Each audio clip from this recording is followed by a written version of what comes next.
Tiga.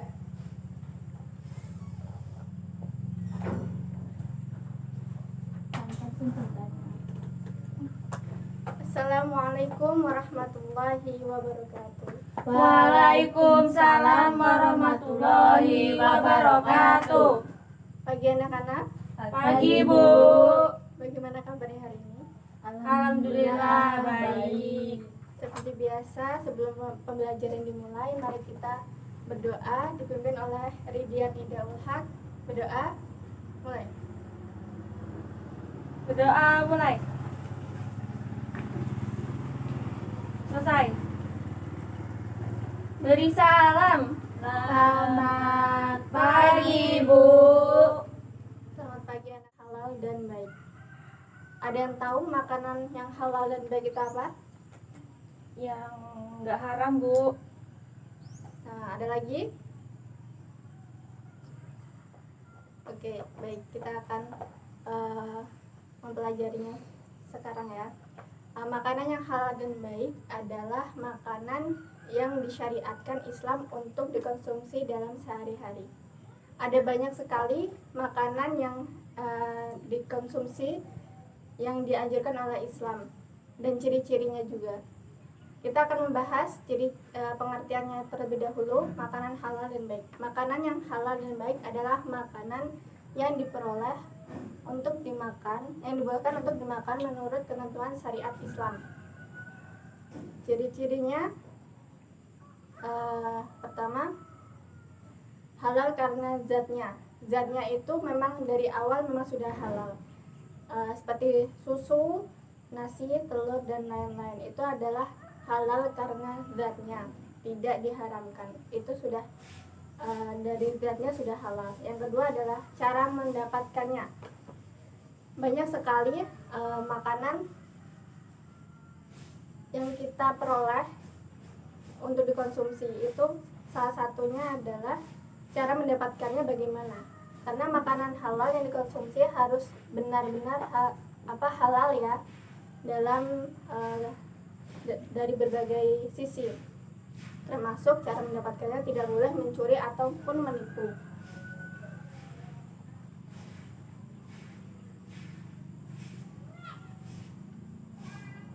Nah, dari makanannya sendiri, kalau misalnya dari mencuri, itu akan menjadi haram meskipun cara pengelolaannya sudah benar, sudah menurut syariat Islam, sudah kita menganggapnya sudah layak untuk dimakan, sudah halal. Tapi kalau cara mendapatkan dengan mencuri ataupun menipu itu sama saja haram, karena kita tidak dapat merugikan orang. Selain itu, makanan yang kita makan itu tidak mendapatkan ridho dari Allah. Yang ketiga adalah halal karena proses pengolahannya. Ada banyak proses pengolahan hewan ya. Di antaranya banyak sekali supermarket yang sudah menyediakan bahan makanan yang sudah diolah. Itu kita harus mengeceknya ya, halal atau tidak, berlabel halal atau tidaknya. Itu juga kita harus mengetahui cara penyembelihannya itu sesuai dengan syariat Islam atau tidak. Kalau misalnya dia menyembelih hewan dengan secara sembarangan, itu sama saja, meskipun kita mengolahnya dengan baik, tetap akan haram karena itu akan menjadi penyakit dalam tubuh.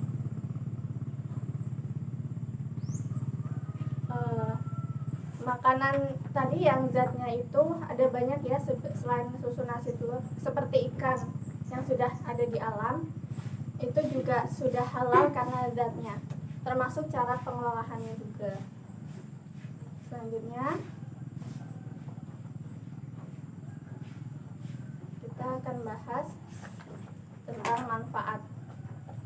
Ada yang tahu manfaat ketika kita mengkonsumsi makanan halal dan baik bagi kehidupan kita sehari-hari? Ada apa saja manfaatnya? Badan jadi sehat Bu. Ya, terus apa lagi, Ani? Apa ya? Ya banyak sekali ya manfaatnya. Dari makanan yang kita konsumsi secara halal dan baik, tentu sesuai dengan syariat Islam. Yang pertama, membawa ketenangan hidup. Secara harfiah, halal itu berarti diperbolehkan, diperbolehkan untuk dikonsumsi, membawa ketenangan hidup. Jadi makanan yang halal dan baik seperti tadi yang disampaikan sebelumnya, kita harus mendapatkan makanan halal itu dengan cara tidak mencuri. Bagaimana seorang pencuri bisa mendapat ketenangan hidup kalau misalnya dia mengonsumsi makanan dengan cara mencuri? Bagaimana dia mendapat ketenangan hidup di situ? Nah, jadi ketika kita mengonsumsi makanan yang halal dan baik, kita otomatis akan tenang dalam hidup, membuat ketenangan dalam hidup. Nah, yang kedua adalah menjaga kesehatan jasmani dan rohani. Makanan yang halal dan baik sesuai syariat Islam, insya Allah itu akan membawa kesehatan jasmani dan rohani, karena dia tidak dirugikan secara misalnya kayak makanan haram itu banyak ya jenisnya dari hewan, itu banyak yang tidak diperbolehkan oleh syariat Islam karena mengandung hal-hal yang tidak baik untuk kesehatan di dalam diri saat dikonsumsi. Yang ketiga adalah mendapat perlindungan dari Allah Subhanahu wa Ta'ala. Insya Allah ketika kita mengkonsumsi makanan yang halal dan baik, insya Allah kita akan mendapat perlindungan dari Allah Subhanahu wa Ta'ala karena telah mengimani, maksudnya menjalankan syariat yang ditentukan. Karena apapun syariat yang telah ditentukan itu akan membawa kebaikan bagi diri kita sendiri. Yang keempat adalah mendapatkan iman dan ketakwaan kepada Allah Subhanahu wa Ta'ala. Mendapat iman dan ketakwaan kepada Allah Subhanahu wa Ta'ala jelas ya, karena ketika kita mengkonsumsi makanan yang halal dan baik, itu akan mendapat kita akan beriman dan takwa karena apa yang kita konsumsi itu baik. Jadi insya Allah kita beriman. Yang kelima adalah tercermin kepribadian yang baik dalam kehidupannya. Insya Allah dengan kita mendapatkannya secara baik, tidak dengan cara mencuri ataupun menipu orang, insya Allah itu akan mencerminkan kepada diri kita sendiri kepribadian kita bagaimana dalam kehidupan sehari-hari. Selanjutnya yaitu rezeki yang diperoleh membawa berkah di dunia dan di akhirat. Insya Allah juga ini akan semakin kita mengamalkan syariat-syariat yang telah ditentukan oleh Allah Subhanahu wa Ta'ala. Insya Allah juga rezeki kita juga membawa berkah untuk kita. Tidak perlu rezeki yang terlalu banyak tapi tidak berkah. Yang penting kita cukup, insya Allah berkah. Apapun itu disyukuri. Baik, ada yang ingin dipertanyakan dari yang Ibu jelaskan? Silakan. Tanya Bu. Ya, Rija Nindaul Haq.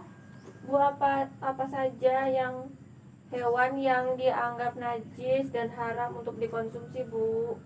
Ada banyak sekali ya untuk itu. Hewan yang najis atau haram dikonsumsi dalam syariat Islam itu ada banyak contohnya. Contohnya adalah babi.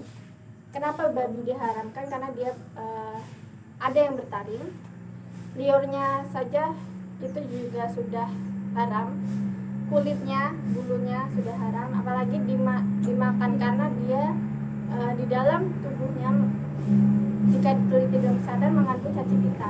Jadi kita tidak boleh untuk mengonsumsi. Anjing sudah jelas karena apapun yang bukan yang dijualan akan tidak boleh mengkonsumsi syariat Islam, hidup-hidup alam bertaring karena itu haram. Dan banyak sekali ya hewan-hewan yang diharamkan seperti ular itu berbisa karena dia bisa saja itu akan merusak kita jika dikonsumsi. Dari kesehatan jasmani yang tadi yang sudah dijelaskan itu takutnya akan merusak sistem syaraf ataupun yang lainnya. Itu kenapa syariat Islam menganjurkan kita untuk mengkonsumsi yang baik-baik, yang halal, dan tidak mengkonsumsi yang haram, karena ingin menjaga kita dari adanya hal-hal buruk. Oke, ada lagi pertanyaan? Enggak. Baik, Ibu akan menjelaskan ya di sini. Kalau tidak ada yang bertanya, Ibu yang akan bertanya.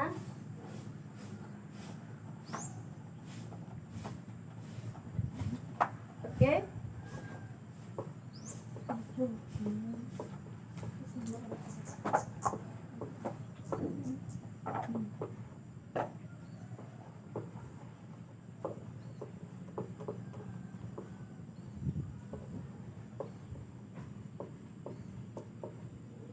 Yang dapat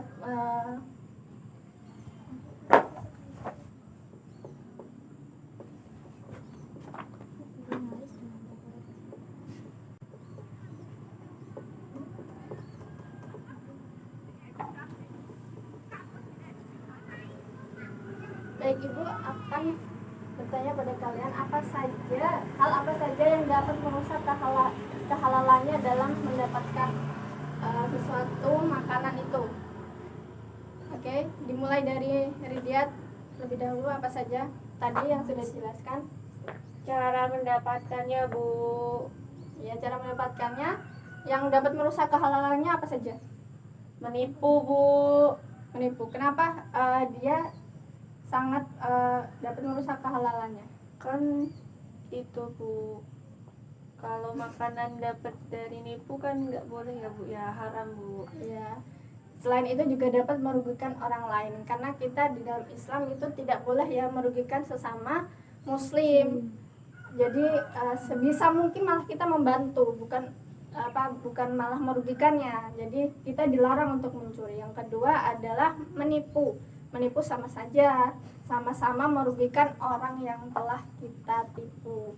Jadi kita berbohong saja tidak boleh, apalagi menipu seseorang. Ya, misalnya kita ada orang berdagang, kita menipu mereka, entah apa yang kita lakukan sehingga merugikan dia, sedangkan dia berdagang untuk keluarganya, untuk menafkahi keluarganya. Jelas akan berlimpah-limpah itu dosanya, karena dianya untuk menafkahi keluarganya. Itu makanya tidak boleh dalam mencuri ataupun menipu. Jadi sebisa mungkin apa yang kita makan, apa yang kita konsumsi harus secara halal dalam pengolahannya, mendapatkannya, agar kita mendapatkan keridhaan dari Allah Subhanahu wa Ta'ala untuk apa yang telah kita lakukan. Insya Allah dengan seperti itu, dengan kita mengamalkan syariat Islam, insya Allah kita dapat termasuk juga orang-orang beriman, termasuk juga insya Allah dimurahkan rezekinya, diberkahkan, dan pasti akan mendapatkan hal-hal yang baik. Baik, itu yang dapat Ibu sampaikan. Tugas untuk minggu depan, silakan catat anak-anak. Tugas minggu depan, Ibu meminta kalian untuk meresum makanan yang halal dan baik. Apa saja manfaatnya di dalam kehidupan kalian. Setelah itu dikumpul ya. Ibu harap untuk tugas pengumpulannya tepat waktu. Jika tidak, tentu ada pengurangan nilai. Baik, Ibu akhiri untuk hari ini. Insya Allah dengan apa yang Ibu sampaikan dapat bermanfaat untuk kalian. Jangan lupa nanti ketika pulang hati-hati di jalannya anak-anak. Ya, Bu. Baik, Ibu akhiri. Wassalamualaikum warahmatullahi wabarakatuh. Waalaikumsalam warahmatullahi wabarakatuh.